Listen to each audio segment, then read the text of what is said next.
मंडळी, कशा आहात? छान ना. तर आज माझा दुसरा ब्लॉग आहे, तर तुमचं मिनी ब्लॉगमध्ये स्वागत आहे. तर पूर्ण बघा आणि स्किप नका करू, थोडंसं वेळ काढून बघा आणि मला सबस्क्राईब करा. तर दुसरं काही नाही, हेच घरचे कामं. काल कसं 2 दिवस पाऊस वगैरे चालू होता ना, तर त्याच्यामुळे कपडे वगैरे धुवायचे पडले होते. तर म्हणलं चला पटकन किचन वगैरे भांडे वगैरे घासून घ्यावा आणि किचन ओटा वगैरे साफ करून घ्या.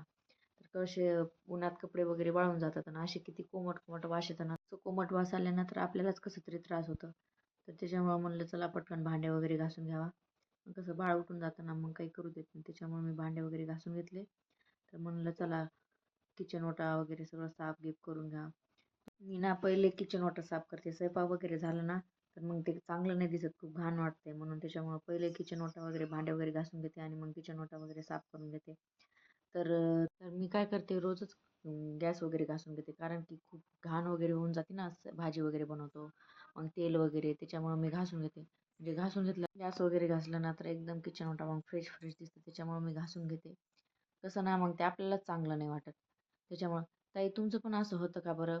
मी काय करते ना, कधी पोळ्या वगैरे बनवले ना, तर गॅस खालीच तवा ठेवून देते, कारण की मुलगा वगैरे असतो साईडला, तर कसं पोळून घेते म्हणून.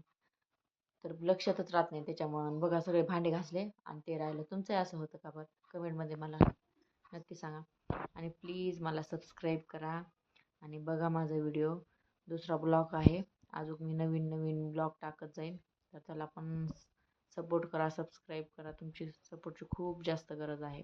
प्लीज. मला काही जास्त कळत नाही. जे माझ्या मनात येतं तेच बोलत आहे. तर कसं मला कमेंट वगैरे करून सांगत जातं, हे असं नाही, तसं नाही, म्हणजे असं असतं, तसं असतं. तर कसं मला पण नवीन नवीन मग असं बनवायला मग छान वाटतं. नवीन नवीन कसं बोलायला वगैरे जमत नाही. मग कसं थोड्या दिवसांनी प्रॅक्टिस होऊन जाईल. त्याच्यामुळं सांगत आहे. कीप नका करू. बघा अजून नवीन नवीन अजून छान छान बनवत जाईन, जसं मला समजेल तसं. पण प्लीज सबस्क्राईब वगैरे करा आणि न बघता जाऊ नका. बघा झालं मग किचन ओटा वगैरे आवरायचं. तर चला म्हणलं आता कपडे बाकी आहे धुवायचे. कसं अजून पाऊस वगैरे आला ना, तर मग वाळणार पण नाही. आणि मग ते वाळले नाही तर तुम्हाला तर माहिती आहे कसं वास येतं. तर त्याच्यामुळं पहिले पटकन आवरून धुवून घेते. तसं मग एकदा कपडे वगैरे धुतले ना, मग काही काम राहत नाही. मग कसं बाळाला आंघोळ वगैरे घालायची आणि मग थोडं वगैरे आराम करायचं. मग तेवढ्यातच कबीर वगैरे येऊन जातं शाळेत. मग त्यालाही बघावं लागतं. त्यालाही काही पण दुपारी खायला वगैरे बनवून द्यावं लागतं. तर बाय.